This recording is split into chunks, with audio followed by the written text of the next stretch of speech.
RJ's here and just welcome the opportunity to meet you in person. I've heard a lot of your work, and just briefly, the 4 questions we came up with is obviously to introduce yourself, as well as a brief introduction of your work now. Updates since you gained the recognition, so since the last time ostensibly you've seen the people in this room. This third question is how has BCYF been involved in your work, if at all? And the last question is how can the CSRYA continue to be relevant for the next 25 years? So just keep it in the agenda. I'm RJ from the Youth for Mental Health Coalition. So I was a finalist back in 2016. And at that time, student organization pala kami basically. And we were on the parts of na parang early pa lang sa registration.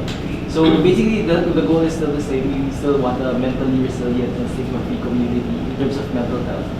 And again, we still do the same thing. We raise awareness on certain issues. So right now, we're going to different provinces para mag-start ng mga conversations on mental health. And we're also trying to expand how it's being discussed. Usually, kasi when we talk about mental health, lagi siyang depression, anxiety, and stigma. But right now, we're also focusing on the wellness aspect of it. And also expanding, kasi usually psychiatric conditions yung discussed.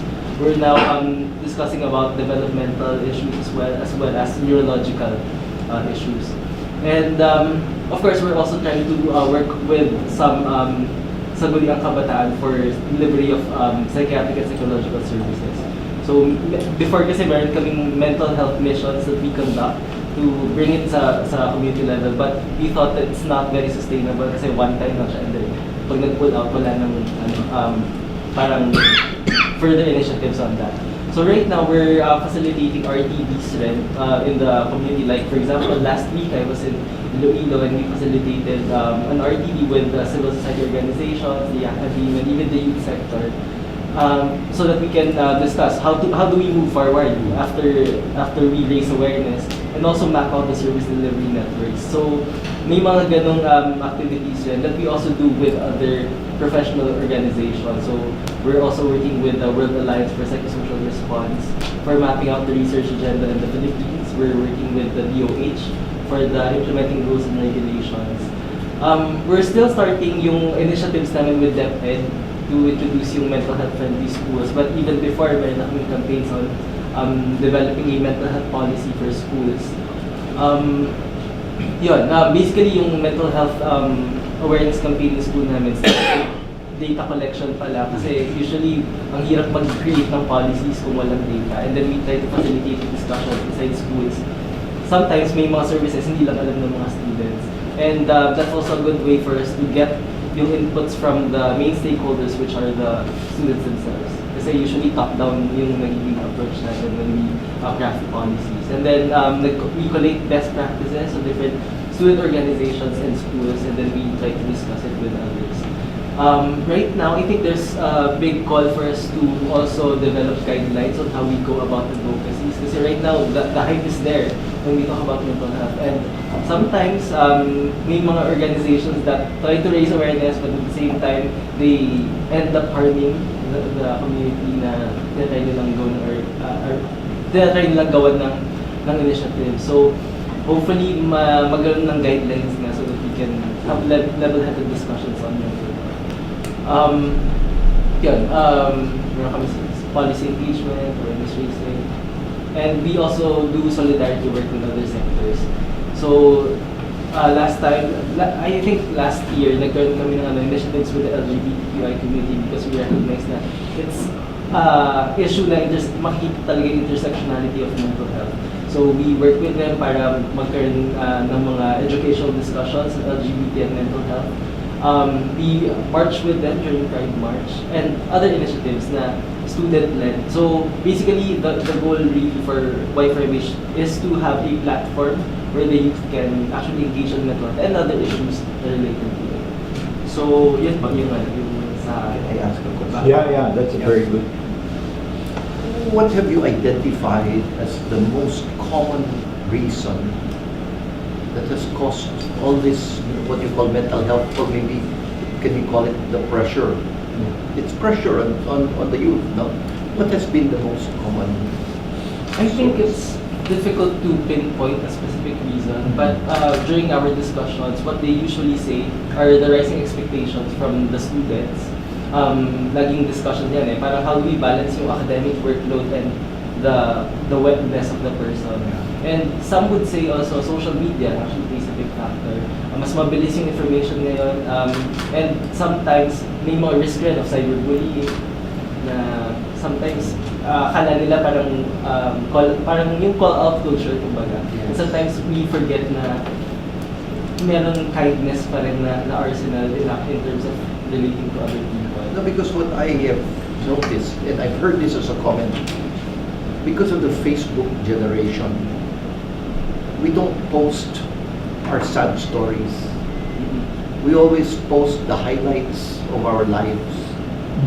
And now you start to compare yourself against the single greatest moment of another person's.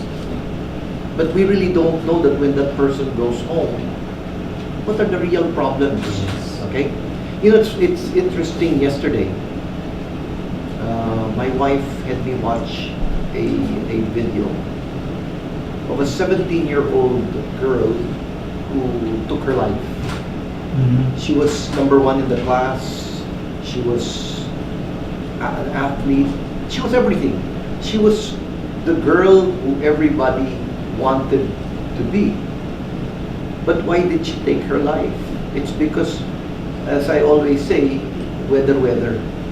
Sometimes you're up, sometimes you're down. But she didn't know how to adjust to a slight dip and considered that to be a failure. You know, and I think you have to teach people that you don't win. Because when you listen to the stories of the great ones like Steve Jobs and what's the name of the guy with Apple? Facebook. Zuckerberg is going through difficult times too. Elon Musk. Elon Musk is going through a difficult time. Do you know Jeff Bezos at one time, the stock of Amazon went down to almost nothing. Yeah. But he rebounded the whole thing, and it's really how you respond to crisis. So it's really you have to teach this, because yun nga, my fear is they always see the social media makes them see the bright side. the bright side. And sometimes they don't go deep enough to understand, you know, how these people got there. Because through everybody's story, if you really listen, there was a downside, you know. Maybe you should mention the scope of your geographical bits now. This guy just finished medicine. When we interviewed him, he was a student. Ngayon, So, doktor ka na. Mag-board exam ka na. Oh. Pero papasaya. Are you among the ones who was yun na postponed? Were you taking it this year? Hindi po. Na na-cancel because of the bagyo? Hindi po. Buti na lang. Psychometrician. I think the second. No, you're already the taking test was the. No, medical doctor. You're taking the medical doctor in. March. So you're taking the boards in March. Actually, I agree with the part na parang sometimes yung mga youth ngayon parang they're afraid to fail. And it's a big discussion sa mga psychologists on how to really build resilience. Right now, parang when I also engage with other youth groups, parang instead of them admitting their failures, their mistakes, parang hindi na lang sila nagpaparamdam. So I think that's something na kailangan siguro i-reframe on how we educate them as well. There's also a study by Royal Society of Public Health. It's a UK-based study, pero nakita nila, they react to different social media sites, Facebook, Instagram, Twitter. Tapos they saw that Instagram was the least mental health friendly because of the social media comparison. Least mental health friendly. Kasi pag Instagram, di ba, parang yung mga Instagrammable pictures lang, the happy moments. Right. It's such a snapshot. Tapos parang some would also look into yung mga filters because it enhances the image. Tapos parang titignan nila kung how it does not depict reality. I think children have to learn how to explore their natural talents. They may not be the superstar basketball player. They may not be the straight A student. But little do you know, maybe they're the best at some game. I don't know what that could be. It could be something simple, but it's it's something that they can take pride for or to be associated with. So I think people shouldn't be too focused on the what seems so apparent is that like the environment in school. And I mean just a thought, because I remember seeing a young lady who I thought looked like a Bea Lafaya type, she awkward, very awkward. And my God, I see her at all photo shoots now. I mean, she didn't do it through the academic route. She didn't do it through sports. But all of a sudden now, she's a model. A model. Yes, she's endorsing so many products. She's tall, and who I never thought, but she found her, and so all of a sudden, iba yung confidence level ng tao. Iba. She speaks differently, and you can tell she looks differently, stands differently. And so I think you have to develop even non-academic or non-traditional avenues for children to explore. I have I'm very curious about what you mentioned. Is it based on your experience? Is it focused most of the those who would need this kind of assistance are the LGBT type of people, or is it more prevalent among them rather than the regulars, if I were to use that term? It's different to give a number on it because we actually don't have a prevalence study on mental health for the whole Philippines. But based from the people we work with, the prevalence is actually high. Probably because it's The prevalence is very high. It's because of the stigma. Because if yung mga LGBT magkaroon sila ng mental condition, they suffer from double stigma, and that actually compounds to them. Actually, yung isang reason rin why we're also so invested in LGBT and mental health, because yung isang founder namin actually died by suicide. Recently, 3 months ago. 3 months ago? Yeah. Co-founder yan, co-founder of their business. So, Despite his awareness Yes. of the need, Correct. he himself succumbed to the But pressure. he's not young anymore. he's 23 years old. Oh, so young. Very young. He was diagnosed, I think, 2 years ago. Nung nagsastart pa lang kami. When you say diagnosed as What kind of? The first diagnosis was major depressive disorder, and then nagano siya, naging bipolar. Bipolar. but that can be medicated. Yeah, he takes medications. Yes. Pero, yun, nangyari pa rin siya. So, despite all of the efforts, despite all of the support that he has, Can you imagine? possible pa rin eh. So, Wow. ang daming points of other interventions that we might also need to look into. And, of course, what we're basing now are Western models. So, wala pa talaga tayong evidence to support if those interventions that work in the Western parts of the world are actually applicable in the Philippines. So, pero, what was it known what caused it? What triggered it? Was there a problem in the family or? Wala kaming mapinpoint po. It's actually, probably it's biological factors eh. Kasi parang, the family was very supportive, naging partner siya at that time. Yung organization was there to support, he was taking medications.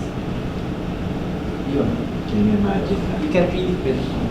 And it's actually dangerous if we point it na parang it's because of this issue. We see it in DepEd now, di ba? Parang yung mga teachers nag-suspend sila. Tapos sinasabi it's because of the workload. From school. And the blame goes to DepEd. Then it's saying it's legal, no? Their load, their workload is legal, something like that. Pero walang chance to actually screen them. Yeah. Are you going to be a psychiatrist? Parang hindi po. More of public health. Public health? Yeah, share a little bit about the bill. what you did and what it's all about, and then we go back to the questions that Clarissa mentioned. Okay, so I think Because he that- died a few days before the bill was signed. Yeah. Parang 2 weeks, diba? 2 weeks before the... the nung nag-start pa lang, we forwarded recommendations sa Senate on what provisions should be included, particularly on the areas of mental health in schools and the shift to community-based care. Because right now, very hospital-based pa rin yung tingin natin sa mental health, and it's very psychiatric. So, chinif namin siya na parang, let's try to address the preventive and promotive aspects as well. Nag-lobby kami sa Senate. We tried to collect stories from different people, tapos we forwarded sa mga sa senators para isip pa siya. We did online campaigns. We tagged them pag may mga Twitter parties kami na sinastart. And pumasa naman siya finally to a law last June 21 after 21 years of lobbying. So before kasi it was the professional groups who were pushing for it. So yun, medyo matagal talaga. One generation. You know, sometimes when you focus and highlight the most successful men in the world, maybe you should not focus. If you profile them, don't focus on their successes. From your perspective, from mental health, focus on their failures. For them to realize, despite all these failures, see where they are. That's true. You know, and because that's the story that people don't hear. The failures of the successful people. Because it gets overshadowed by the billions. Right? People are already judged by their net worth. But they don't realize how difficult it was to climb that mountain. These guys were very imaginative. What did you give each congressman? What you should tell them that? Kung ano ginawa naman, really interesting. The way they persuaded them. It needed young people in the social media generation to get this bill approved. Yeah. Kwento mo sa akin the unique things na kinuwento mo sa akin na ginagawa. At that time kasi parang we viewed the stigma on mental health as a social illness in itself. So yung naging campaign namin was how do we really cure that stigma? So what we did is that we thought na yung stories of people living with mental health conditions would actually be the medicine. So yun yung ginawa namin, nag-write ako ng prescription, tapos yung containing the stories, and then we forwarded the stories. And those stories are actually collected online also. So these are real stories. Kasi parang syempre wala naman tayong data that can back up our campaign. So we thought na yung another way to go about that is through stories. Real stories. And maraming stories na kailangan marinig about mental health. Hindi lang naman yung disorders, but also how the people triumph their condition. Kasi very different how you see people inside the hospitals and outside. Kasi pag inside, you focus on what they can't do, you focus on their illnesses. Pero if you see them outside, on stage, sometimes parang nakaka-inspire how they cope. And I think it also humanizes the advocacy. So sa amin, parang we also try to paint that picture. Kaya pag nagtatalk kami, usually we share na even us mental health advocates have mental health needs too, na hindi kami exempted from developing mental health conditions. And siguro yun yung beauty as well as complexity of the mental health conditions, because it's very personal. I think we all do have mental health issues. I think everybody in this. Ayan, iniiba ka na. It's the ability of the person's character to fight the adversity. Because do you have a choice to give up or to fight? But one of the things you found out is because there's less parenting, diba? This is, people are abroad. Yeah. It's making a big difference. Yun na nga. And when they do these studies, this is something important for people to understand. There are so many impacts The shift in the social. when people go abroad. Yes. Goes beyond. And that applies to rich and poor alike. Yes. That separation makes a big difference. That single parenting makes a big difference. Actually, for the rich, the father may be going home, but he's never home. Exactly. Because he's Too busy. He's too busy. And these are the things that, when you talk about mental health, you don't have to commit suicide to have a problem. That's basically what RJ is saying. But you have to be careful about the science. But now we go about its relationship to the CSR with awareness. Di ba? Maybe we got to those And questions. how could the CYF and the CSR-YA be helpful to you in the work and stay relevant to your work? I think yung mga naging changes with regard to our advocacy actually happened when I finished the interview. Kasi during the interview there were a lot of questions raised. Yeah, we question what he was doing. regarding sustainability. Of course, marami pa rin kami ginagawa about it and we're still trying to about how we're going to do it more effectively and efficiently. Pero yun nga, siguro feedbacking is one thing that we can do. Siguro regularly, parang we need some guidance on how to go about it. Siguro yun naman something like that. The majority of the people we talk with, especially among the finalists, they actually appreciated the long interviews because we did not allow them to just explain. We really questioned the essence of what they were doing. We didn't do too much with kids for the Philippines because there's a US thing that you can do. Pero in this particular thing, we really asked them, si RJ, ginagawa mo dyan. You know, Para masigurado na matutuloy yan. there's a reality in this country, and things only happen based on who you know. Yeah, I mean, you can scream all you want, but if you don't have the right podium, you'll never get heard. And maybe that's where BCYF can try to help. You know, the networking. Because, you know, being young, we don't expect you to know people of 2 generations ahead. But they may be the movers. But especially in their case, because in their case, if the DepEd will embrace this, that's a game changer for Yes, us. yeah. It is the one thing. Kasi sinapin ko, kaya natin pakilala. No, dito. because I'm Also on listening the to you. side. Before you can convince the DepEd, I think you have to convince DOH. Because this is a health issue. Pero they're part of the DOH ngayon.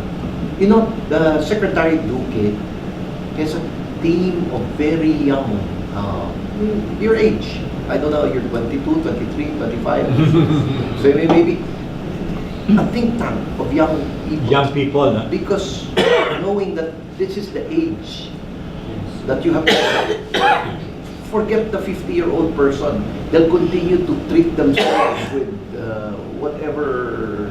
So kailan? Kasi hindi naman siya 50. Yeah. So maybe we should find a way for you and your concerns to become a line item in the DOH's agenda. Maybe you should talk about what you do with DOH. They're doing a lot of things with DOH today. Last year, nung si Secretary Uriel yung nasa position ko, we partnered with the Suicide Prevention Week. So we had a suicide prevention caravan. We had a suicide fund run. Of course, maraming questions with regard to the outcomes and the outputs of it. Pero it's a start on how we would engage the DOH.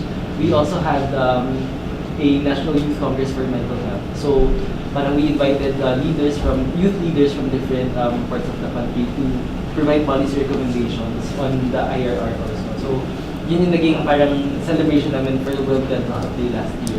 And yun yung mga things that we are now forwarding to the DOH. So aside from that, pag may mga meetings sila for the IRR, we also participate. Put together your portfolio, and then I'll have it sent to the PA of Secretary Duque. So at least by the time you get an opportunity to meet with him, he already has an idea as to what your goals are, what you've accomplished. One action. Just on that related point, I don't know if you recall, we sent you information on the IS4A, the Innovator Society for Asia, which initially was supposed to be the awardees and finalists for programs. One of the main reasons for that is we thought the networking among our awardees and finalists is an important component. For example, Clarissa is very much involved with the DepEd, but I'm sure an input on the mental health side will be very beneficial for their volunteers, which now does not exist. You work with them already? Oh, we work with them. Yeah, mental health no, I officer. meant, Oh no, I mean that's why. yeah. I mean one. Complementary, hindi naman yan. We just thought that that would be a nice way. Kasi ang idea namin doon is that we would arrange for monthly meetings. In fact, we got people like Microsoft to offer to host them here in either Makati or BGC. Just to get together, just to talk with no agenda. Excuse me, I don't know if that's something that is a worthwhile thing for research. Monthly is a bit hard. Ganun ba? Kasi we thought what would happen is that if it's monthly, when the principals cannot come, the next tier would be the ones to come. Because we also wanted to engage the other level, since none of us want to be so critical to our organizations that if we disappear, our organizations will not survive. Diba? Something like that. Anyway, that was the idea, why, for the frequency, to get other people within the organization to be involved, including us at BCY. That's why I'm happy to see that there are 4 of us here. There are other questions there that, Has RJ basically answered all of the updates. BSCYF's impact for you was the interview process you said was very helpful. And then, Maybe sa ano pala, add ko lang din yung recent engagements namin with BCYF. So, last week, we went to Pampanga to start the conversation with mental health with education students. So, basically, they're opening up platforms also for us. the CSRYA relevancy is more about opportunities to network, to spread the word, to improve operations, guidance. should we make it general na lang, wala nang categories? Should we involve recognizing organizations rather than just individuals? What are your thoughts about the specifics of the actual award? Remember, kasi as of now, we have categories with age limits. We're a little bit flexible on our 5-year criteria because many of the people we deal with will not survive that criteria. But what specific aspects of the award do you think might be benefit from a change? Or do we just keep it as is? I think parang it might be an issue of communication, yung title ng award na CSR. Because parang pag CSR, parang you're like an extension service of a corporate Until we tell them our definition is citizenship, But sustainability, and it's the social initial fund. responsibility. It's even when I thought, when I heard first about it, I thought it Yes. was because it was a corporate award. But I can't change the name. No. Diba, that's the problem. But you're right, there is a community. Even Miguel and I have discussed it, diba? Conveying the essence of what we're doing. Because when you find out what it's doing and who are the people involved, then you have a better idea. But you need to have a chance to get through that door first. Diba? So we do, I mean, Peace for the Philippines publicizes better than us. You guys publicize better than us. But that is how CSR, citizenship, sustainability, and social responsibility 1, 2, and 3.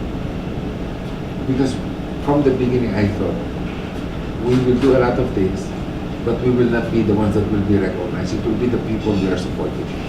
That was our idea. Should the idea be like that, or should we spend more time talking about BCYF, CSRYA, like that? Kasi by personality, I didn't want to do that before. But Miguel and I talk about that. A lot of people are asking me, maybe we should talk about the foundation more. We talk about CSRYA better in general. For me, that's a fundamental change. Yeah, it's just too It's not the way It's just too coincidental that the acronym's exactly the same. I think Yes. that's what they're really saying. Yes, I understand. But, maybe you might have to separate yourself from the pack. So there should be more publicity, something like that. Or So they understand. or maybe rebranding. Yeah, but that will be hard to change the name. What name would you use? Maybe get rid of CSR Parang mahirap palitan ng pangalan. and just simply call it what it is. Mental Which is- something. What CSR stands for. Yeah, then it's very long. Citizenship, sustainability, and social responsibility. Mahaba But yun. at least you're not confusing You know, it's clear. It's In not. fact, that's why we say CSR 3.0. Yeah, but still, until you really go deeper, I mean, what is it? It's just like another version of the app, you know. But it's You not. know? But you really don't know what the change is. And the partnership with Deloitte is important, but then people think it might be Deloitte CSR award. Just two different things. It is. It's a different thing. In fact, our partnership is with Deloitte, not with Deloitte Foundation. Because Is it the We have other activities for that actually. Sure. Exactly. They have With their the own mother. CSR. But I always get asked if you're, oh, they see it in my LinkedIn CSR, so what company is CSR? And I'm like, they assume it's Deloitte's. And I'm like, oh, I don't think so. But definitely not. Even they will say that because they do things just for their own organization. What do you say there? Like we just go, is it co-present? Co-presented or presented by. Although it's an important partnership, of course. Another thing is parang I think there should be more engagement before the awards itself. Kasi parang sobrang kulang ng interview for you to get to know the organization. And it really is a big factor kung paano yung organization nag-perform. Let me tell you what was the dream at the beginning. Okay, this award was started about 8 years ago. We implemented it about 4.5 years ago. 5 years if you add the launching. We thought because it's a youth program, the main partner should be the schools. So through the schools, they have the students, they have the alumni.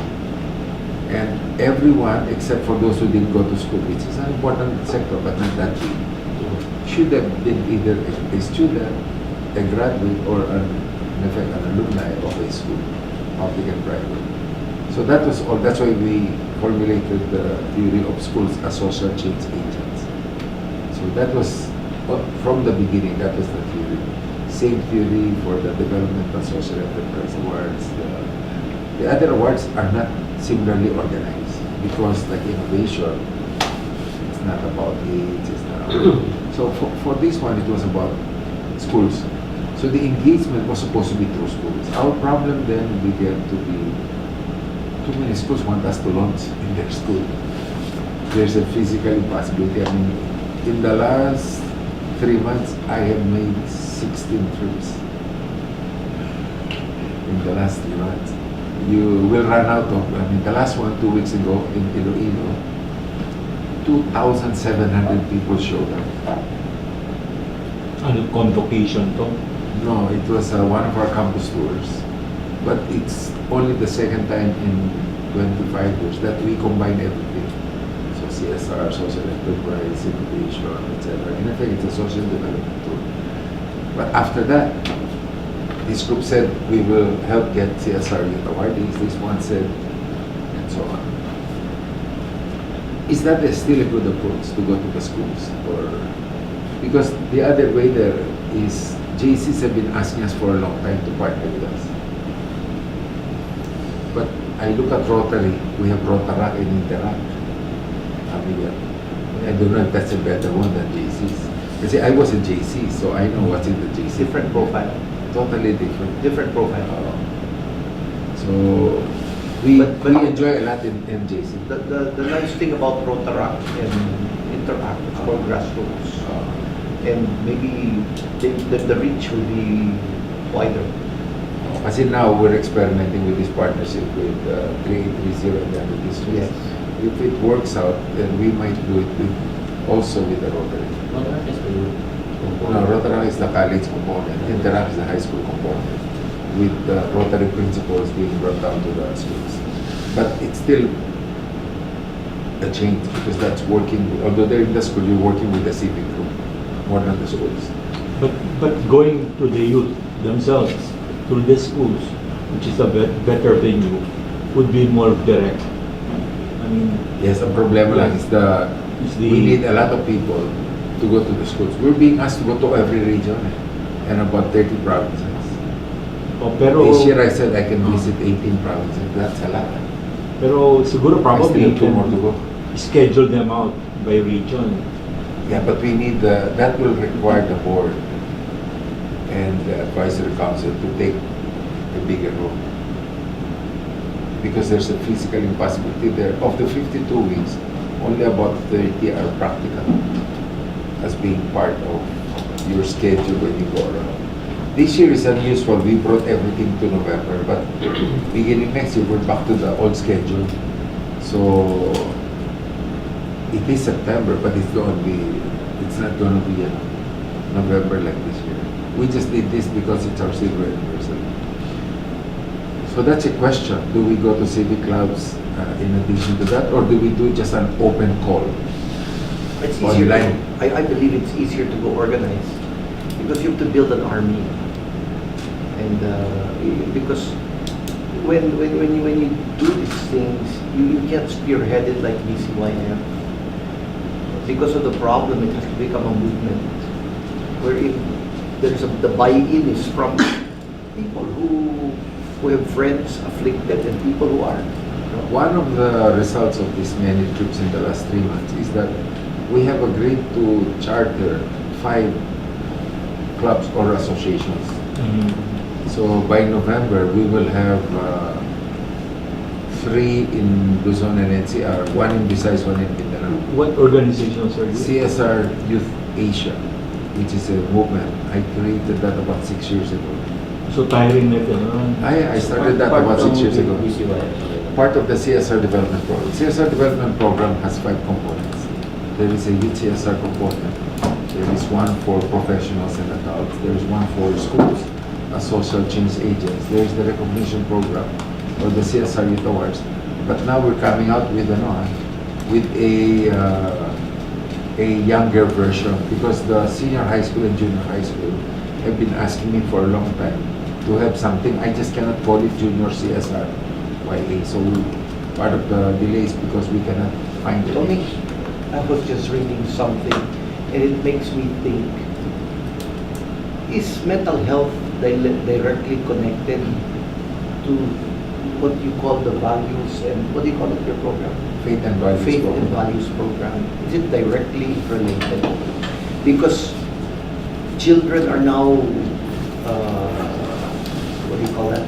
Aspiring to have so much material things rather than probably core values. I mean, are people wanting, are children killing themselves because they didn't get the latest iPhone XS and they only got some, I mean, is that versus making them realize that core values are actually more important. So I'm now going back to the question, is the lack of values, faith and values, the reason why people have all these mental health problems? Because they feel that they are not at par with the rest of the world. I mean, Yeah, for example, we are supposed to do 4 faith and values rallies, starting with 1 or 2 this year. So we did one already 2 weeks ago with CEO Ben in Pampanga. Yes. And then hopefully with Brother Boy, we will have one in November. That's what is that good or should it be a regular thing? Because we don't want to be a curricular activity. We want to be a highlight activity. And we thought 1 per region is more than enough. For example, if we do one with see Brother Bo Sanchez in November, would you like to bring all of your people to that event? Yeah, because sometimes addressing a problem is not head on. And it's taking them out of it. You think outside of the box. If we keep the problem, your mental health problems, then it will just keep. It's like you're saying, you freak, I mean, then take him out and teach him something new that might. Useful ba yan? It's what Faith and values, right? So you can bring people there. How many would go? 500, 1,000? Hindi ko lang po sure with regard to that. It depends on the venue. No, Makati. Makati, the one we're looking at is I Academy. High Academy is 500 people. Kasi a lot of these people with mental health problems, there's something written on their forehead. And most of the time, it's the word loser. Pero Miguel, you know what happened? You know, because they don't I feel, agree. I agree. because that's how they are labeling themselves. Now, if you can erase that label, and all of a sudden they feel like a winner, maybe the mental health problem will go away. Yeah. You know, for me, it's a shift. It's a paradigm shift. It's a change of attitude. I don't know how to do it, but I believe that is the reason. Siguro parang I think kasi na hindi siguro total shift of mindset, but allowing the youth to recognize their emotions Yes. and recognize their humanity also. Correct. Na they have their own limits that they need to be aware of. Kasi sometimes we tend to overwork because we were expecting too much of ourselves, or minsan parang we're overly critical about ourselves. But how do you do that? How do you actually convey that? Postings on the internet, seminar. How do you? What is the correct intervention? Because like if you have a faith and values rally, we talk about faith and values. It's once a year, or because we bring it around the country. Is it going to be online education? Is it a curricular intervention at the level of head or chair? What is your opinion? For us, parang very important sa aming mga conversations. We actually had a project before called Human Library.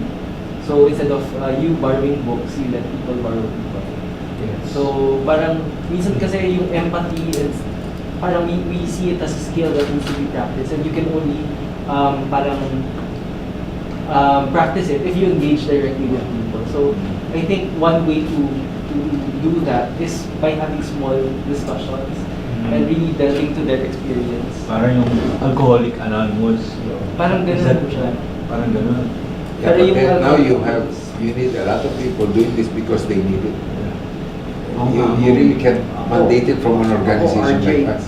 if you're looking for motivational spiritual speakers, you bring 500 people in, inflicted with a problem, you change one life, you've made a difference, right? One, that's enough. Because you can't expect to change the 500. But you have one success story, then you build on it. You just take it one at a time. So, but you have to go with me. Personally, I would go with numbers, not with small groups. Because there just aren't enough people the human resource is not enough. You know? But that's a good point that you're bringing out. Eh? Would people come out and join these so-called small discussion groups? Would there be a lot of hesitancy? Would there be one? Anonymity? Which is more in Yun na nga. consonance with our culture. Yeah. Culture kasi yung small or big group eh. Yun na nga. What is it about Filipinos? Very practical issue to address. But isn't there something in the curriculum, like grade school ba yan or high school? That But you have a addresses- problem eh. Kasi what we're discovering now, which is one of our big discussions with even Chet at the college level, is PRC, for example, has mandated so many things. People cannot breathe. The average course now takes 30 to 33 units per sem. This is insane. Nursing, all the major courses, all are giving, although the units may change, but in terms of hours, it's equivalent to 30 to 33 hours a day. That means there's no time for interaction, social, No, Tony, sorry. What I was referring to is like in our time, no? We have this GMRC sort of subject. Yes, No? yes. So I'm thinking about this idea of something similar, no? Yes. That will address or promote siguro at the very early stage yung resilience ng bata. Let me Even answer on the that. most basic level. Yes. GMRC is still in the curriculum, by the way. They've never removed it. Okay. Your problem, even at the lower level, is the amount of work they're asking students to do. For example, they move from regular teaching approaches to what they call spiral. Because spiral is consistent with the tertiary idea of OBE, outcome-based education, which they think is new, but which is more than 50 years old. Okay. So from that theoretical construct, thinking of outcome-based and spiral. Spiral kasi is when you combine all the math into one subject and call it modern math. What you really do is removing a lot of details, giving them a lot of small information, so they're not good in anything. That's our problem with technical subjects. DRC came in and said, no, you have to do this, you have to do that, otherwise you're not qualified to take the exam. In fact, we question why a real estate agent needs to take a college course. But you cannot fight it. So they asked me, I wrote the guidelines for the PRC rules governing real estate. Brokers. No, I wrote the actual guidelines that PRC is using. But I was telling them, I'll do this because you might get somebody who doesn't know what they're doing. But your problem is, we don't have the time. Kasi pag mandate, kasi walang choice in school. Whether the teachers qualified or not gagawin. So anong ginawa nila ngayon? Do you know, CPAs with masters and doctorate are not qualified anymore to teach in accounting. There is now a certification course. Did you know that? Created by a group of accounting teachers, which PRC accepted. So all schools are now mandated to have certified accounting teachers with different levels of, see, people in the accounting profession do not understand. This started last year. That's why I ended up suggesting we do a finishing school, because I can get an exemption. So you have to understand what's happening at that level to understand their problem of doing this. Now, whether it's mental health or something else, every single activity that relates to schools now must be viewed in the concept of the intervention of two major groups. PRC nakikialam. Pero nakikialam ang Congress. Congress has now been mandating curricular changes to us. Remember, we have academic freedom in the Constitution. But when the Congress says, you need another, this is what I want to avoid with mental health. Because when it's a course, nobody learns anything. Because ang titignan lang nila, kasama ba sa board exam o hindi. Kung wala namang board exam, then your problem is, they have a requirement now for certified teachers for everything. The most difficult is accounting. Pero it's happening now across all. The students don't know that. But the administrators, we're the ones who have to face it. And now they're saying, if you don't accredit at least level 2 or 3, you have a problem. So many schools are being asked to close their courses. There are many things happening in education like that. So mental health and other things we're doing are so important. But the key is, let's remember, at least for today, that what we're trying to get is, what do we do with PCYF with the award? Now, before Clarissa goes, I'd like her to answer the same question just for our documentation, because she has to run it. Yes, she has a luncheon schedule. So I just said that because unless you're in education, most people don't know all. I mean, can you imagine, Clarissa, they're not even announcing that they have required all of us to move to August. That's crazy. First time I No, because, and we're not aligned, because your problem is, if you have more than, if you're only a high school elementary, okay, but once you're up to college, graduate school, you have a problem because most of us in graduate school are tri-sem. Most of us in vocational are quad-sem. Elementary is quarters, but you're semestral. What do you do? And if you're IB, you're semestral. And all of us are moving to IB because it's the only way to get out of these requirements. So anyway, that's a side comment. Before Clarissa moves, anong next step natin? Kwentuhin niya muna, sasagutin niya mga tanong. Okay. Okay, go ahead, Clarissa. Yes, no, so super quickly, I won the award in 2015, so 1 year before The pioneer, the first one. And my organization is called Teach for the Philippines. We are allies and work in solidarity with organizations abroad, like Teach for America or Teach First, but we're actually completely independent and we do different things. We work in 3 different spheres.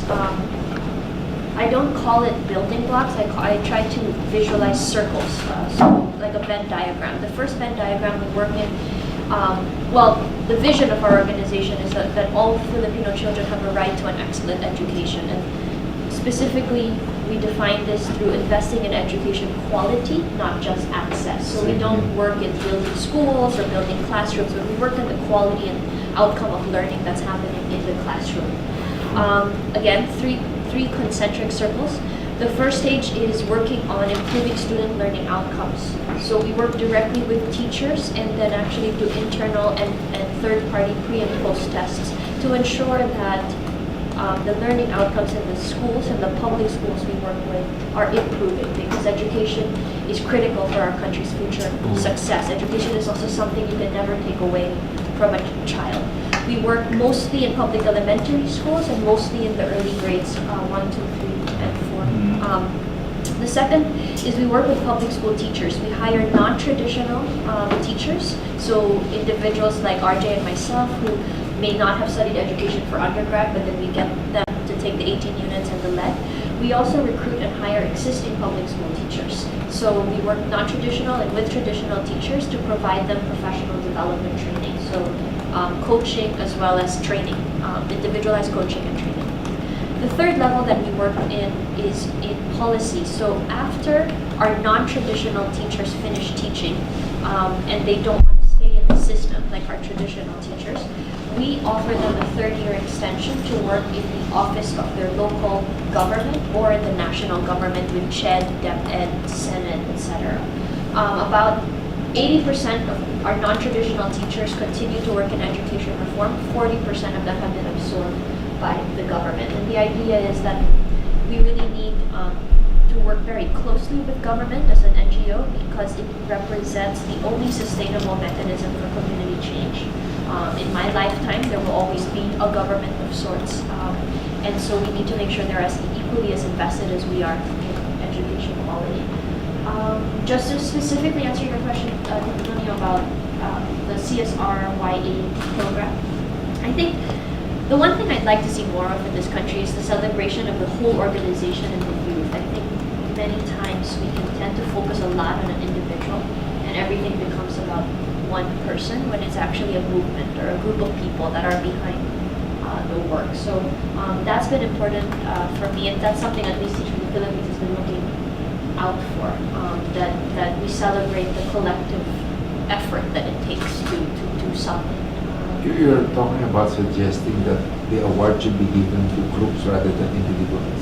Well, I mean, I think it's up to the board absolutely knows what's best for the organization. But all I'm saying is that many awards, not just in the Philippines but in the region, really focus on individuals. But I find that I spend a lot of my time trying to make sure that with the videos that they ask me to do, etc., that I'm saying I'm not the only person in Teach for the Philippines. Like it's a lot of my work is saying public school teachers have a voice, like the people working in the ground have a voice. Help all of us. I should address that a little bit for your edification. Our advocacy to members is CSR 3.0.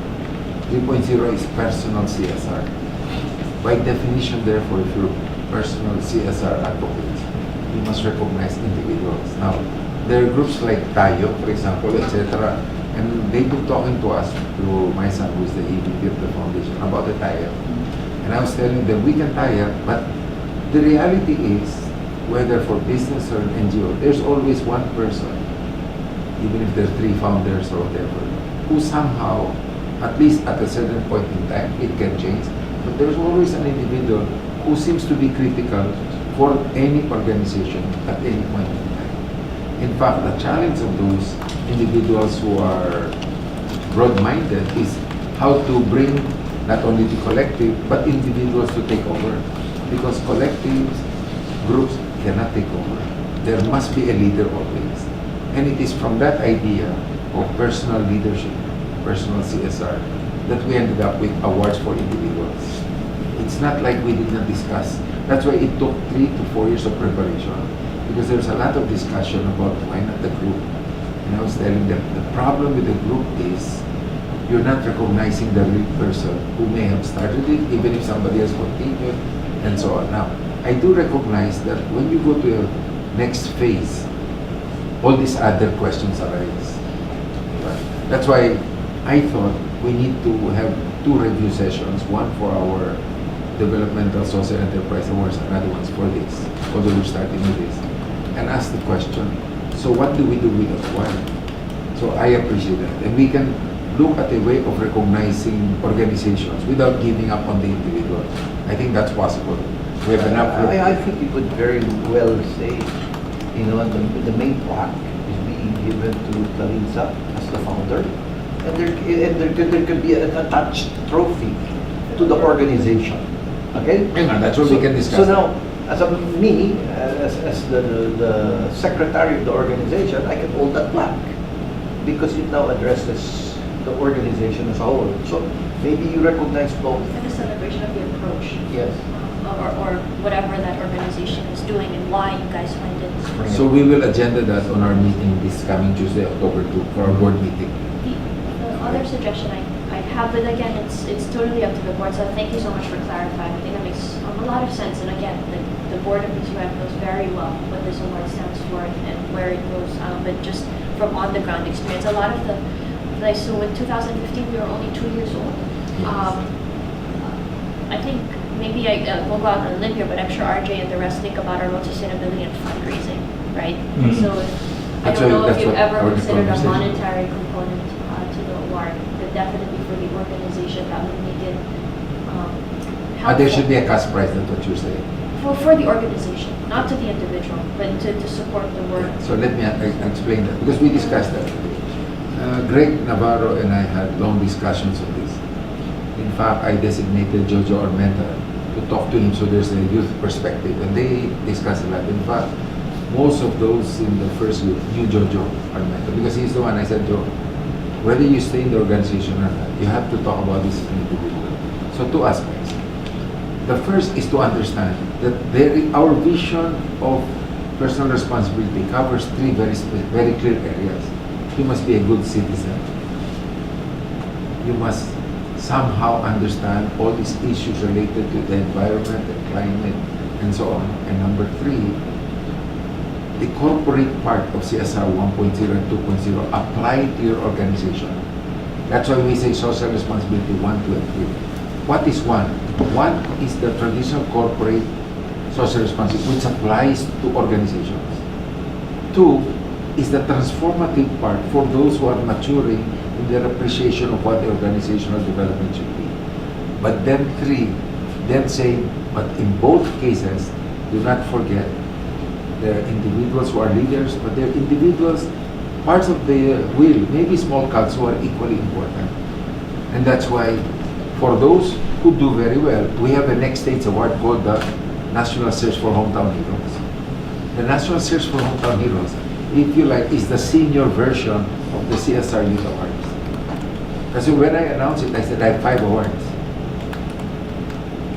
And that there has to be a developmental appreciation of what we're trying to do. So in that particular example, all I'm saying is that the question then arose, when do we give money? So it's not a matter of do we have the money, it's when do we give money. And we thought that, at least I convinced Greg about it. I said, let's do it in 3 steps. The first step is let them do what they want to do, but in the interview, let us give our 2 cents. Second, whether they believe us or not, or find their own formula, there will now be a distinction between the chaff and the grain. That's why out of the 30 plus finalists, we invited 8, of which today 4 actually confirmed. They're not here, the other 3, but they confirmed actually. So that's Ariel Oropesa, Miss Vista, etc. Because we continue to track the orgs. We can track without talking to them, which is a better tracking. That's why I always agree to go. People don't know, why am I going there instead of here? Because I'm checking on the organization. So if you're from Iloilo, that's why I was in Iloilo.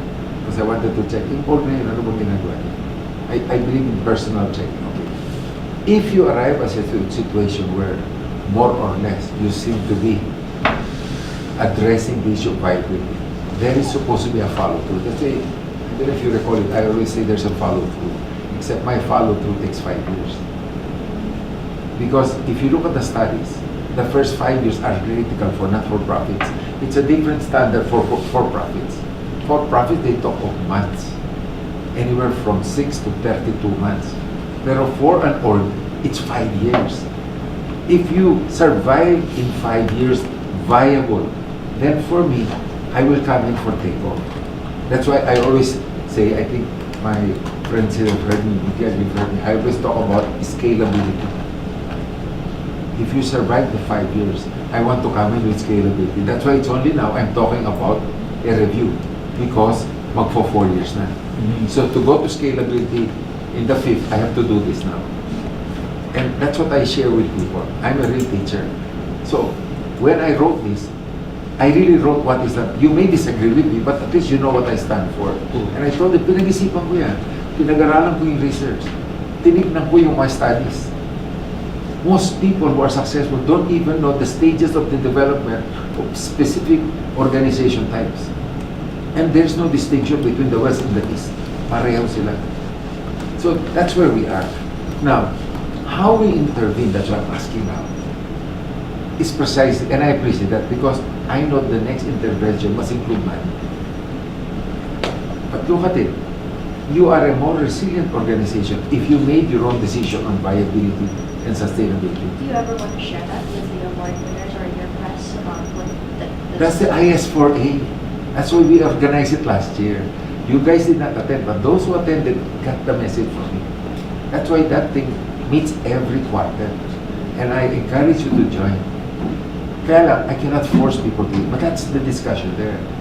Talking about, oh, you're getting close to questions of next stage, scalability, questions of money, etc. It's a different discussion from here. So, I think now you understand why there's an IS4A. Why there is a group that will include people from other awards bodies. So we're talking a lot with the Ayala Young Leaders Group, which stops, but there were more than a dozen. So we've been talking to them. We're talking to so many groups in other countries. Because once, more or less, we discuss and arrive at a consensus, and I cannot dictate that. It depends on the unique group of people who will attend. Then we go to that level. But you are right. Money must be there. Now, think of it the other way. You're starting, I recognize you, I give you money. I have now skewed your learning process. You will not learn in the same way. Visualize what happened to your organization when you started. Or ikaw. And imagine, suppose I gave you ₱1,000,000. You would not have made the difficult decisions needed to get to where you are today. Because you cannot buy learning. You, as Miguel will say, it's the mistakes. And I'm sure you, like us, have made a lot of mistakes.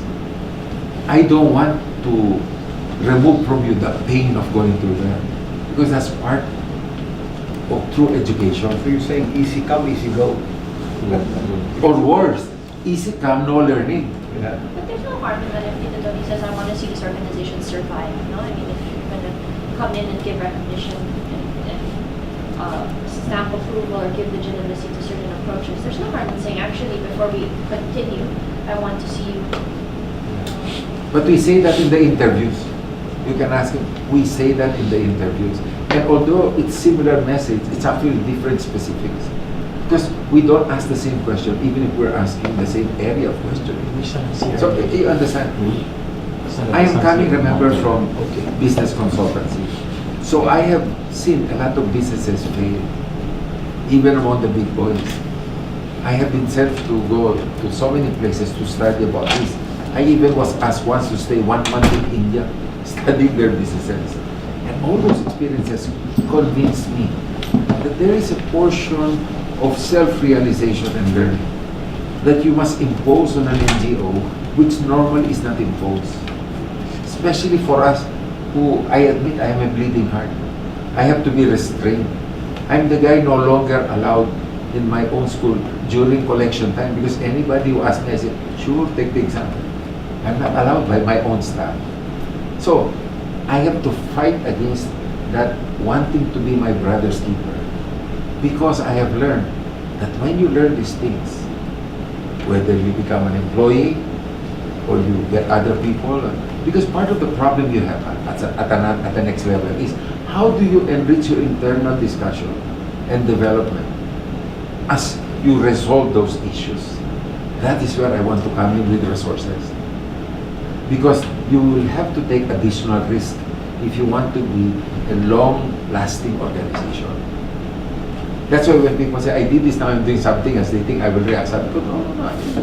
most businessmen, they're going there, they end up there. But so long as they end up somewhere and it's positive, who is to say it's bad? Just don't get involved in illegal activities or that's different. Okay. We're basing on, their advice because I know a lot of these young foundations or NGOs. Money is always a problem.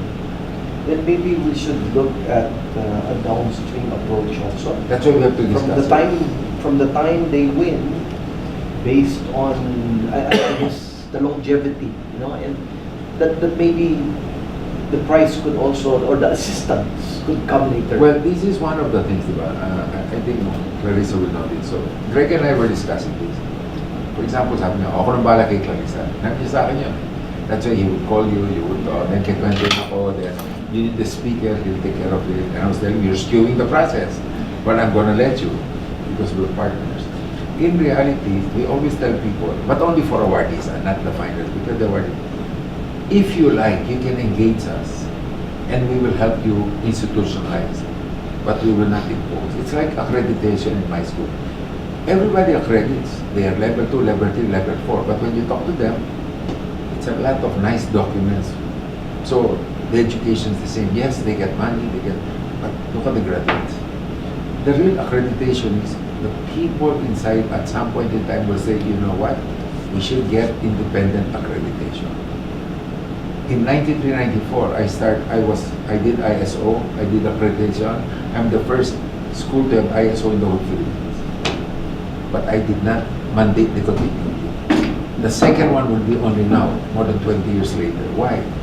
Because it would have made no difference if I insisted. Because if something happened to me, that will have been the end. And you guys have to keep that in mind. You can lose a founder, you can lose all the founders, but the organization must survive. How can you do that if you don't have the right culture? So when I was more active in talking, normally I don't like, but before when I would be invited, whether in China, Paris or whatever, my message was always, have you addressed the issue of institutionalizing who you are? Have you ever thought about your philosophy? Have you understood what is the correct financial formula which are unique to every organization? Those are the kind of things we can help, because that's what I did when I was in STV. I'm the guy who helped people institutionally. I can create your theories. Kaya lang, magpo 4 years pa na tayo. Wala pa na. Why am I doing it now? Because tama eh.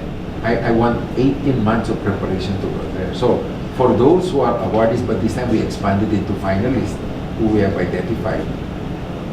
If you join the IS4A, there will now be a program for that.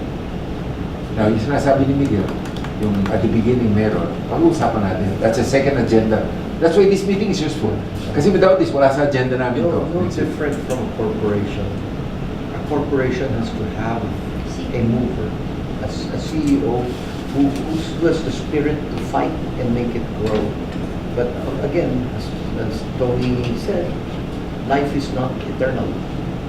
So it's laying the ground for people to buy in and to believe in its purpose. So maybe we should have a longevity award also, Tony. At some point in time, but yes. maiksi pa lang kasi.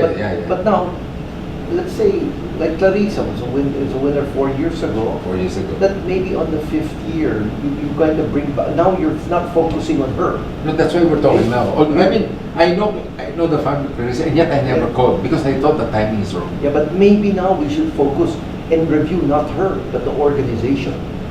No, but that's why now that we're doing this, so ang step is join the IS4A, have that, you understand now the purpose better of the innovators. That's why I call it Innovator Society for Asia. I don't call it Awardees Association or whatever. But, so, the Innovator Society is there. We have this individual conversation. And then, of course, that one. That's why I wanted the review. Because this is a good venue for me to share these things. If I just told you individually, it's not as it must come from you to say, that's why I appreciate what you're saying. Precisely, these are the things I want my board, my advisory council to hear. Because if I just said it, diba? If you're saying it now, they know. No, and all of you will have the same experience, I'm sure. because you've gone through the first part of the long march, but it is a long march. The average organization that survived is evaluated after this, you know how long, diba? If you read the business books, it's 10 to 20 years. They want to see a transition to a next level before they can decide if the organization is viable. Ano ba yan? It's when you can stay as chairman, as whatever it is, diba? But until you transition to a second and a third generation, you don't know if you will survive. That's why they have this thing about families, diba? Yes. The first one makes the money, the second one makes it grow, and then the third one spends all of it. Blows it. And you know what? In real life, it is true. Because the third generation did not appreciate. So, or they're like Clarissa, they'll go into foundation, they won't stay in the business. No, and sometimes, Totoo yan eh. Again, going back to Tony's 1, 2, 3, no? First, second, third generation. First generation owns 100%. If he has 4 children, each child owns 25%. For 25%, it's still worth it for me to grow the business.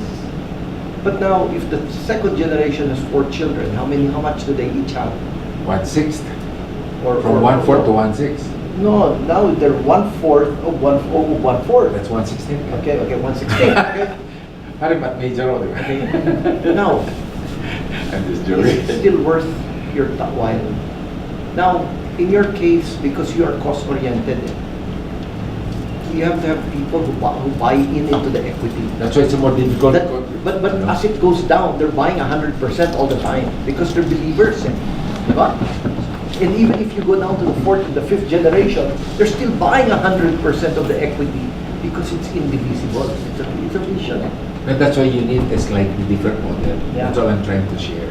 What we're doing here actually is creating a new model for the way not-for-profits behave. This will end up with like a simple book, like the simple books we have. And they will discover we're actually contributing to the conversation. Because I get into those meetings with these Europeans, these Americans, these Asians, they're not thinking like this.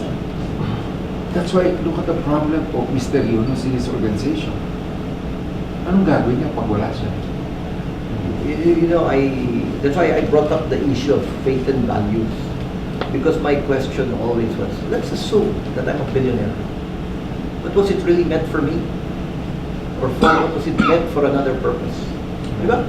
Because if you keep thinking that it's all about you, your wealth, your greatness, your talent, then eventually it will die. It will die with you. Mhm. But if you start thinking that what you started is really for you guys, then it will grow. So how can you keep allowing those values to cascade? By the way, this faith and values rally that we're trying to arrange is mainly for the people we're inviting. So hopefully, your group can come and join us on a weekend to talk about faith for half a day na, 4 hours. And sana your people can also go ganun because like everything we do, if we have a long conversation, I can show you the follow-through. May follow-through lahat ng programa actually. But it is up to you to ask for it. Eh, yan ang matagal ng discussion ni Greg. Greg, pag ginawa mo yan, okay lang sa akin. Pag hindi nagtanong, okay lang sa akin. The initiative must come from the one who thinks they will benefit from it. Yung pagdidikta, which is what we do in business, hindi ko gagawin. Because I've learned the lesson there. Diba? I've seen it in some of the clients I've worked with. Diba? Ang galing, nagpalit lang ng tao, hindi na magaling. You know, this thing I can share, I benefited from it because I'm very close to Bo Sanchez. I don't know if you've heard of course. Bo. Bo's such a great speaker. And when you join his, what he calls the feast, because he's still traditionally, he's Catholic. So it starts with a 1-hour mass. But where he really captures the audience is in his 1-hour talk. Because now he brings all these faith teachings into values. He converts it into human experiences. And that's what people have to hear. And I think even Cardinal Tagle has applauded his efforts because he believes the youth is the future of this country. So, I mean, the older ones, they believe in what they believe, but now you have to shape the youth. And so that's where the faith and values of BCYF can come into play and help. No? So we try to bring good speakers. Sabi nga, you change one person, okay na. Yung dinala namin sa probinsya, no? Faith and Partial with si Obet, Yeah. Brother Obet. So he's the head of training for the youth leaders name they by October they're gonna end up with 3 major books doing all sorts of follow-through programs, which I've been trying to persuade them for years but could not convince them. Yun lang akong Kaso talagang nag-catch on. Oh, tsaka it did not come from the student council, presidents, etc. Anyway, based on those 3 questions, Clarissa, before you go, is there any other thing you'd like to add and, you know, experiences you have that you think might be applicable to the other CSRY awardees or finalists? I mean, And I think we're still struggling through it ourselves. but is that regular meeting of the, no, something that either you or your representatives can attend if we continue? I'll have to check. I know that, RC and RC was chatting with me that he has challenges because as your work goes nationwide, he and I spend a lot of time visiting outside of Manila. Of course. schools. And the only chance we have for our own mental health are the weekends. And seeing as we work every weekend, it's once in a blue moon that we're free. So today he said his apologies for his family day. And I said, no, prioritize being with That's interesting. your kids because that's obviously the people that hold you. Yeah, but if we don't find a mechanism for doing that, we will lose the opportunity to learn from very successful not-for-profits. So if it's a weekday, can we do it on a Monday, for example? Because people have to commit to it and adjust accordingly. They cannot just say they have a schedule. All of us have schedules. We are just either committed to do it or not. That's all I can say. And I will not question people's motives, but we're professionals. I mean, we're grown-ups. If we want, we can do it. If we don't want, there are a lot of explanations that are possible. And so, because we will not insist. That's why if you notice all this time, I've never insisted. I put it out there, other people come, some don't. I have no reaction, one way or the other. Like today, we invited, they confirmed, whether they come or not, I have no reaction. I have no vested interest in anything, but for those who are interested, maybe we can do something. We look forward to staying in touch though. Okay, Carissa, thank you. I know you have to run. Mako is the next one who will know. So, Mako, I will let Carissa tell you what are the questions you have to. I know you have the question.